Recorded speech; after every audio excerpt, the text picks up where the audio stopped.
Ladies and gentlemen, welcome to Equinox News Hour. Thank you for joining us in this edition of the Primetime Newscast. We're broadcasting from Cameroon's economic capital, Douala. Traditional rulers in the west region of Cameroon and mothers of traditional authorities in the northwest region rise up to say enough is enough. It is time to put an end to the killings, destruction, abduction, and other atrocities being committed in the 4-year-long armed conflict in the northwest and southwest regions of the Republic of Cameroon. They are urging the government and other stakeholders to find a lasting solution to the crisis. And also in this newscast, we will talk about the verdict handed down by the Bonanjo Court of First Instance in the case of the 2 lawyers who were being tried for corruption and contempt of court.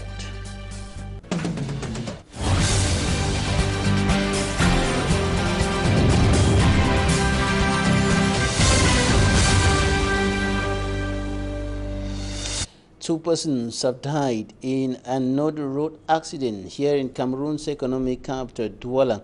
The two were crushed down by a heavy-duty truck on the highway in the village neighborhood around the Douala International Airport.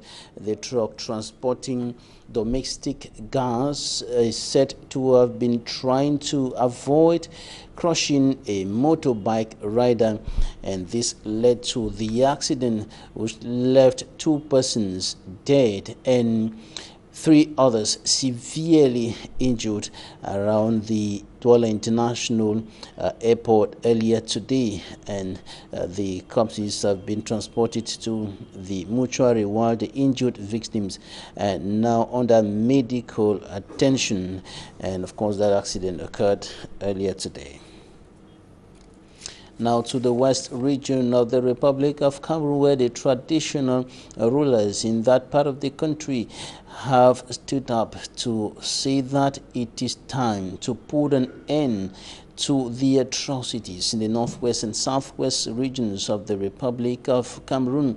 They are also calling on the Yaoundé administration to solve not only the crisis but other socio-political, economic and health problems plaguing the country. Details in this report by Immaculate Fogwe.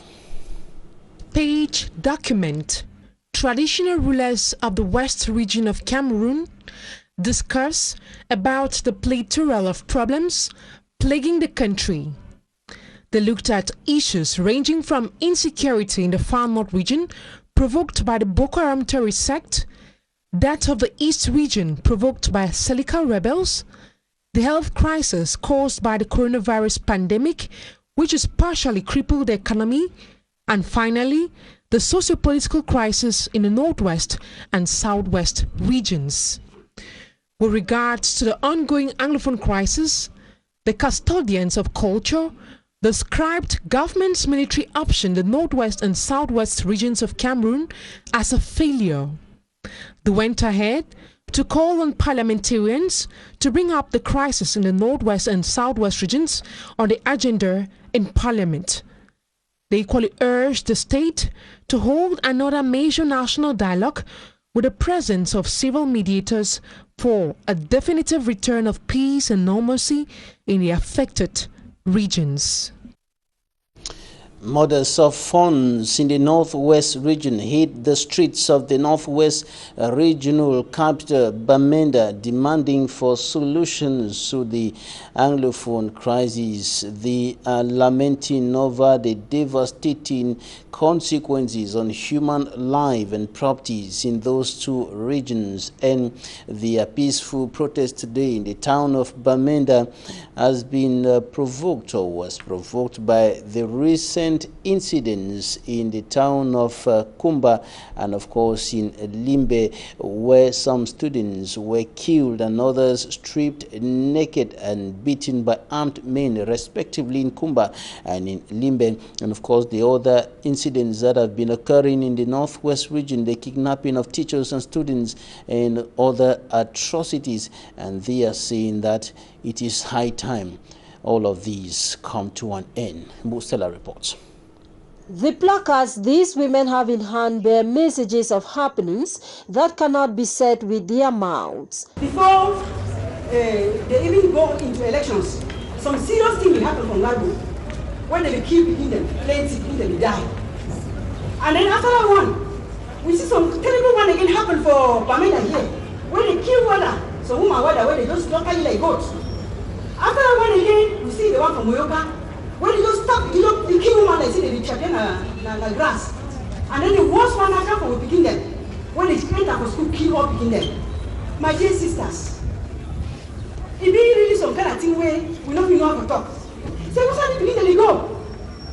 If they all in die go, what's that we will day?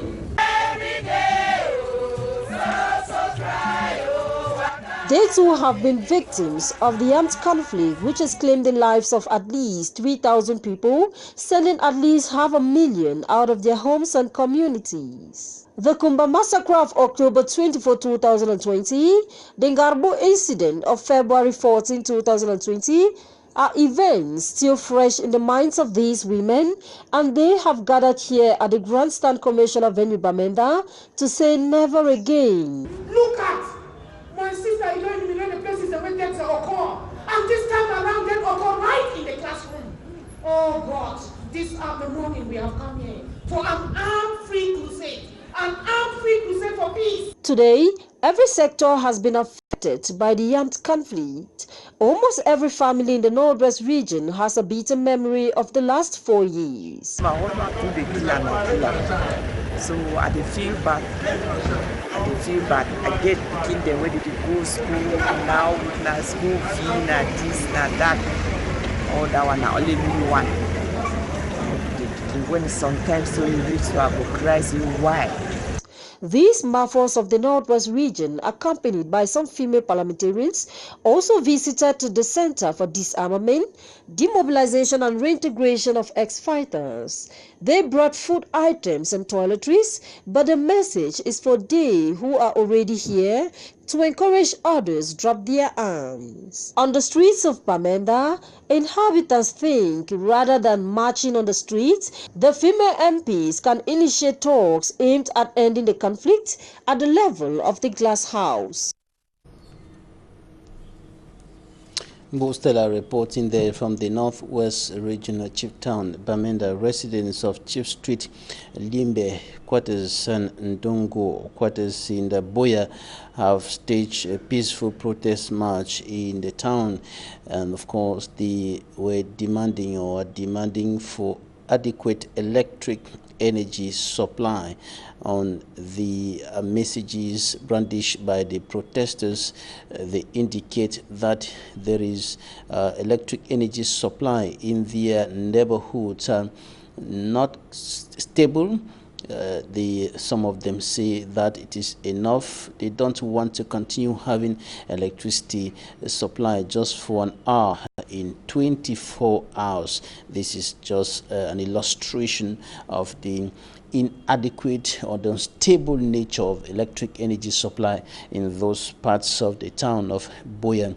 This is not, however, the first time that women, men, and young people are hitting the streets protesting against this very problem of inadequate electric energy supply. And the residents of the different neighborhoods say they have been for 2 months without electric energy supply, constant electric energy supply. And at the divisional officer's office, the director of the company supplying electricity told the people that solutions are being provided to their plight.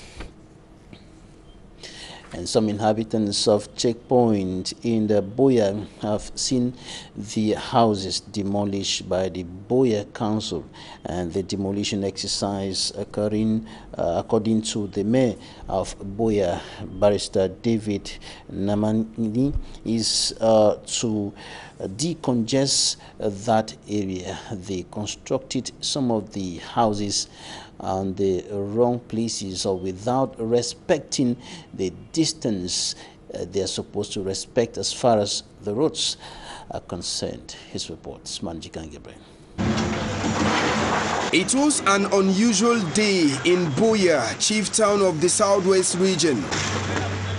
Bulldozers of the Accra Council were active destroying houses that have been poorly constructed under the watchful eyes of the helpless population. The land use map for Buea.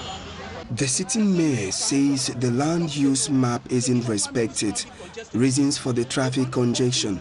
He warns that every person coming into town should be able to move around. We have done a lot of sensitization before this destruction. Nobody no fit be angry with us because we don't desensitize them for so long.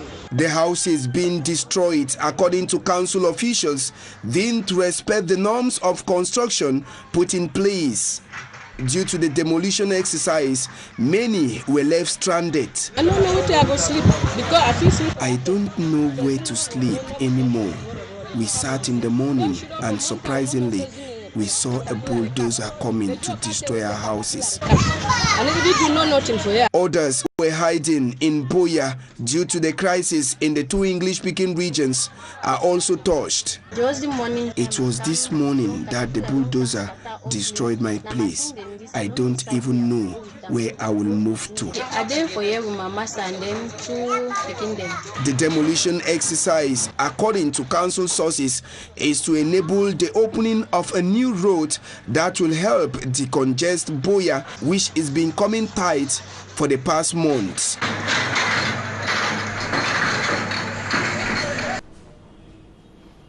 Thank you, Smanjik and Gabriel, for that report. Now we are moving down to the opacity of Limbe, where managers, authorities of Cameroon Telecommunications, Camtel, are still investigating the cables stolen in one of its branch offices. And there are indications, according to our correspondents, that if the cables stolen are not quickly replaced, internet connection may be adversely affected in that part of the country. Details with Davidson Maimo.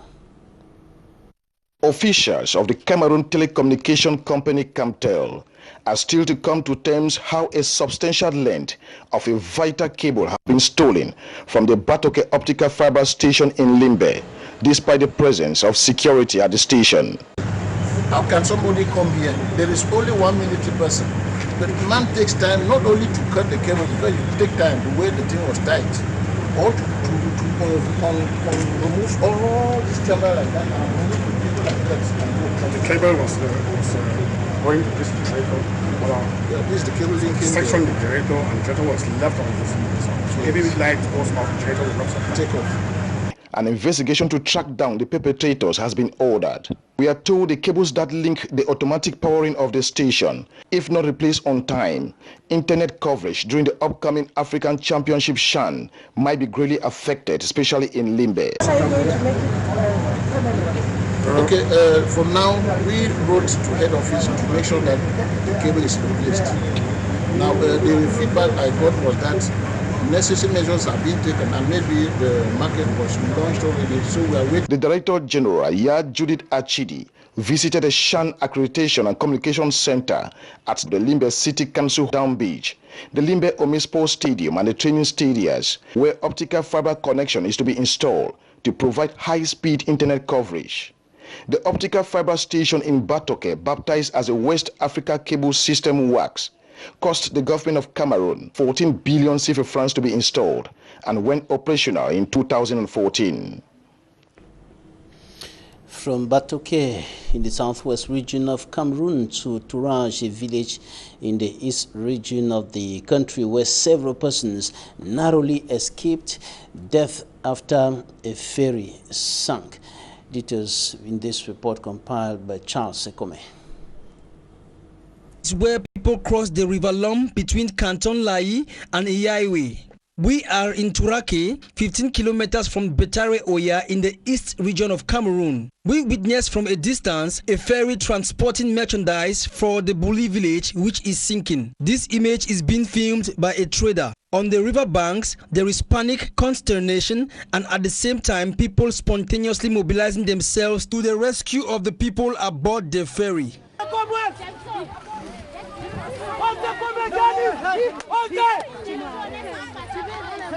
By canoes and just by swimming, the villagers are determined to save the lives of the people aboard. Suddenly, the ferry begins to sink faster than expected because of the weight of the 6 motorcycles, 2 trucks, and many passengers aboard. One of the trucks on the ferry is transporting fuel for many forestry companies in the zone. 10 minutes later, the victims are brought to safety by the river banks. According to witnesses, the ferry, which had a lot of weight on it, lost its balance.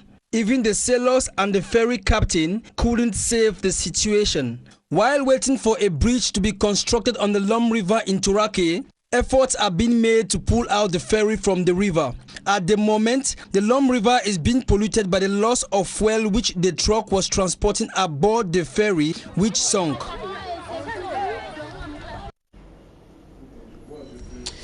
Drivers, loaders and members of the Transporters Trade Union have staged a protest against threats by a municipal council agent. He will send away loaders. The municipal council agent threatened to send away the loaders and frustrate drivers who oppose his decision in the Edea Motor Park. And the promise came at a time when the lawyers, or better still the drivers, loaders, and the syndicate or trade unionists have been facing several difficulties in carrying on with their daily activities. Innocent as a report. Drivers and loaders in the Edea Motor Park in the Senegal Maritime Division of the Littoral region agitating against activities of a municipal council agent, the court intruder. The said agent of the Edea City Council claims to be the one to manage their activities in this park. He imposes on them new rules and regulations to govern every function in the park. Upon instruction of the city mayor, he compels them to give him a token from the profits they get from loading here. With their refusal, the said individual promised sending them out of the park and employing new loaders who will give him what he requests. You don't start this work since. Not even the presidents of these loaders or members of the transporters syndicate are ready to allow the man who masters nothing in transport to toy with them. He cannot control us. We belong in a legalized union. We cannot accept that nonsense. You can't impose employees to an employer. These loaders work under us and our trade union, since Nukam is the only legalized transporters trade union in this motor park. C'est le seul syndicat qui répond aux normes syndicales de transport. We are disappointed. How can we be compelled to work and share same advantages with inferior trade unions? They don't even have vehicles. We won't tolerate any form of manipulation. We await the decision of the city mayor. In reaction to this protest, the city mayor settled on some resolutions after a meeting with the various syndicates, drivers and loaders. Nous aurons une rotation au niveau de l'émission. Every week, we are going to change the format of the transport slips for security purpose. The second point to note is that we are going to have to reduce the number of baggage handlers to have better control and visibility of our activities. The choices and decisions will be made by the urban community, as we will be needing baggage handlers who will work in accord with the drivers. Une volonté de travailler en concertation avec les chauffeurs, les patrons. These resolutions aim at ensuring calm reigns in the motor park. The city mayor also pledged to work towards creation of a brigade that will control circulation on the National Roads number 3 under the supervision of the city council in partnership with transporters, trade unions, drivers and loaders. Back to the crisis hit northwest and southwest regions of the Republic of Cameroon. Members and officials of the ruling Cameroon People's Democratic Movement (CPD) and political party say the regional elections of December 6, 2020 will restore peace and normalcy with the implementation of the new decentralization code, including the special status for the northwest and southwest regions of the country. They were speaking during the launch of campaigns in that part of the country. Davidson Maimo has more. As recommended during the national dialogue for mechanism to speed up decentralization process in Cameroon to be put in place, the December 6 rendezvous for the election of regional councillors and regional house of chiefs is already at the corner, following the launching of campaigns nationwide. Fako division with an electoral college of 220 councillors, all from the ruling CPDM party. The party is leaving no stone unturned. Limbe and all of Fako is under the ventry of the CPDM.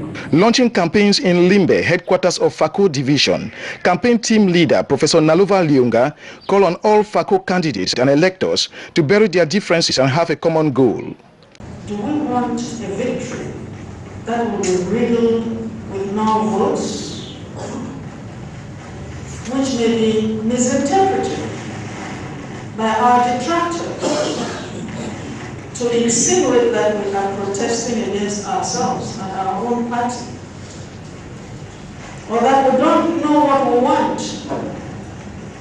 To Senator Mbelamoki Charles, it is time once again for the people of Fako Division to exhibit their loyalty to the party. I have no doubts in my mind that the expectations of the people are going to be met with an outstanding result, a result that is going to reflect the fidelity, the loyalty, and of course the commitment and dedication of the people of Fako Division to the cause of peace and the realization of a speedy decentralization process in this country. However, Chief Ndike, one of the three chiefs to represent Fako Division in the Regional House of Chiefs, says, though chiefs are auxiliary to the administration, their presence in the house will be for the interest of all, irrespective of their political and religious affiliations. That the desire of the people of the Anglophone region today is in relation with the special status which is attached. We have to solicit ways to ensure that the Anglophone crisis gets to an end, which is one of the most serious issues we have at hand today. Everything being equal, the CPDM party is expected to have an overwhelming victory. The two lawyers whose trial at the Bonanjo Court of First Instance led to a violent confrontation between lawyers and security and defense forces have been slammed a 1-year suspended jail term for 5 years. This is the verdict handed down today by the Bonanjo Court of First Instance. We shall be bringing to you greater details on this in our subsequent news editions. And this breaking news just streaming in: football legend Diego Maradona dies at the age of 60. He remains the only captain to have taken Argentina to a World Cup win, and he played with Boca Juniors, Napoli and Barcelona football clubs. Coming up in Talking Point, we shall talk about gender-based violence in line with the International Day for the Eradication of Violence Against Women.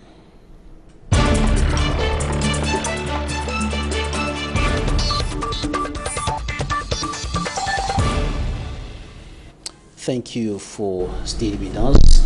Our guest today is a gender activist, Quinta Yuchi. Thank you for joining us today. Thank you for having me once again, Mr. Babila Jonathan. Today is the International Day of the Elimination of Violence Against Women. This fight against violence perpetrated on women by men and other women has been going on for years.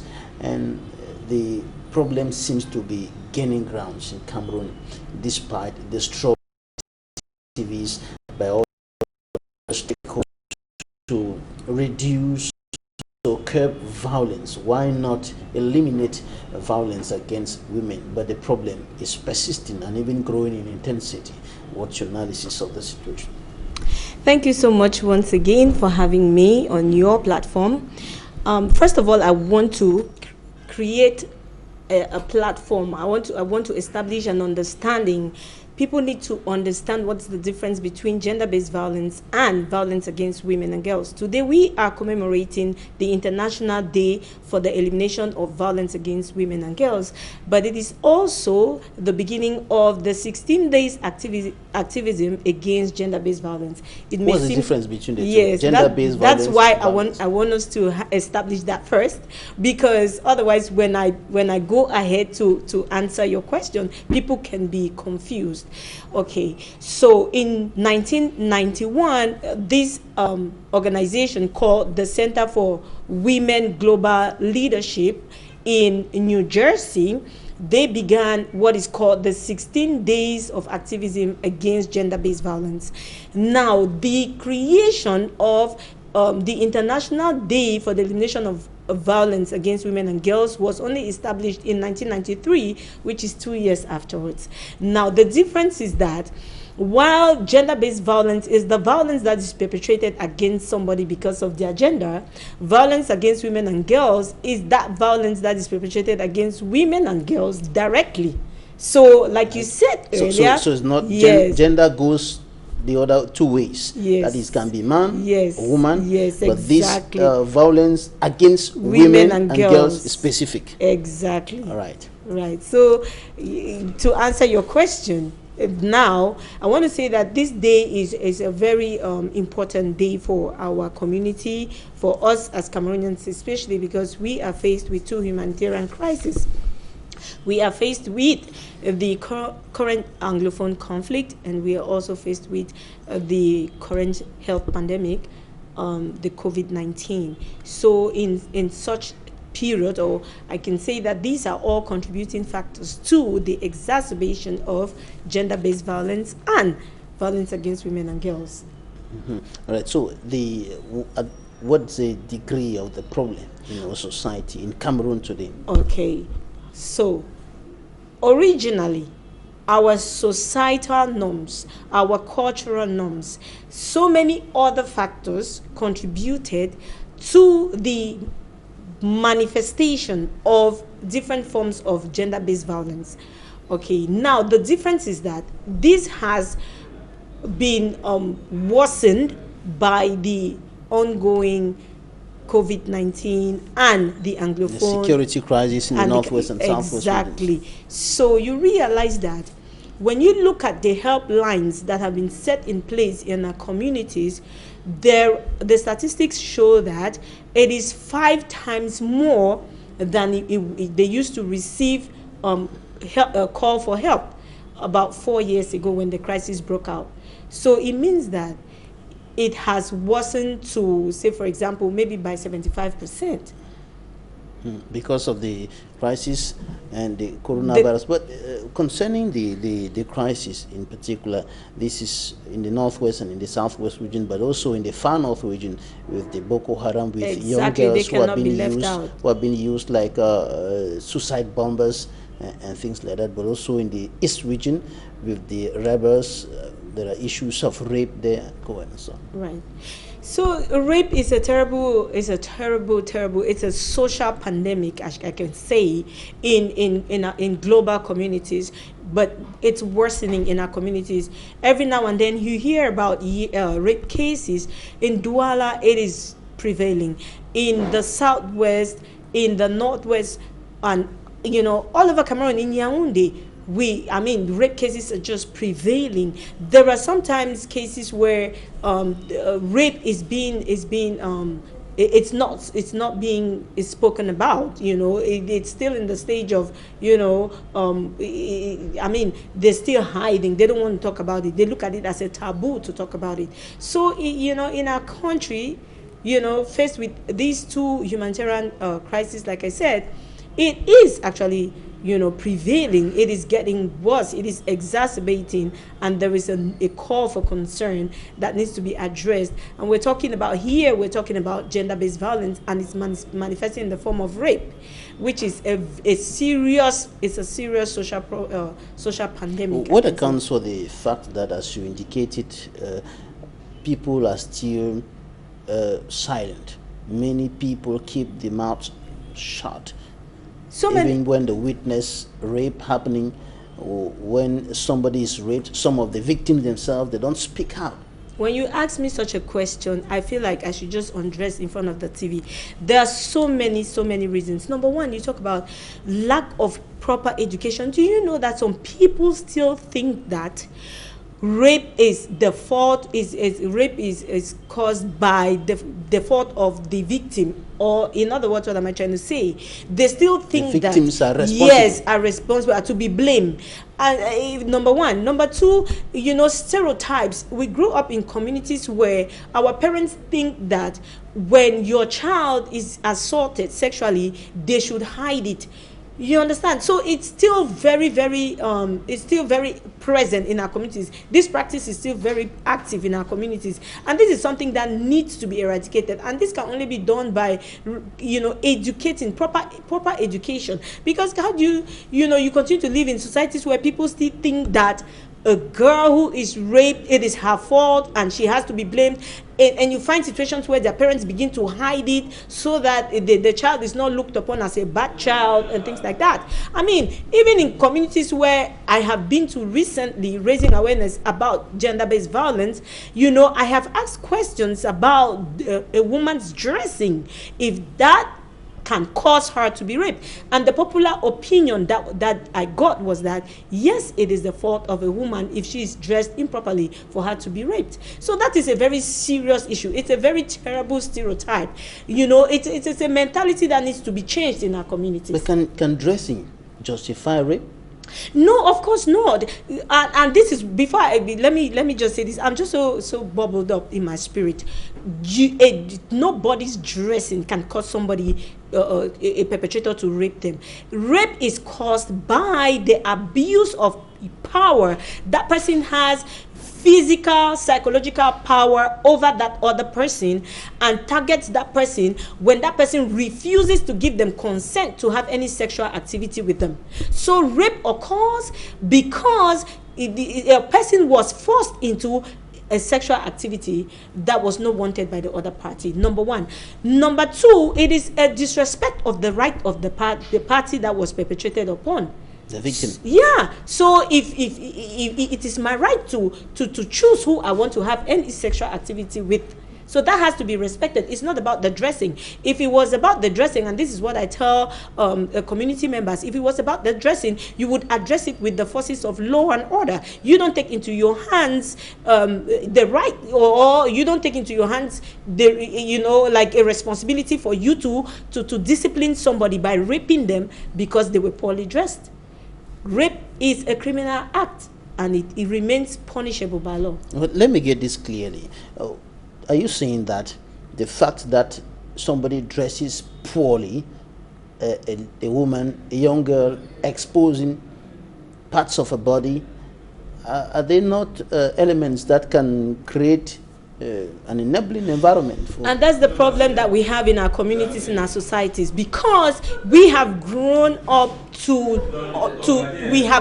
in societies where rape had been misunderstood, or there's this, I should say, there's this misconception about rape, that it is about, you know, that it sometimes it's not totally about the dressing, but they put a level of responsibility on the victim or the survivor, blaming them for either dressing in a way that will seduce somebody. Now, what they practice, the standard is that person's dressing can never ever give cannot power. Justify. No, it can never justify.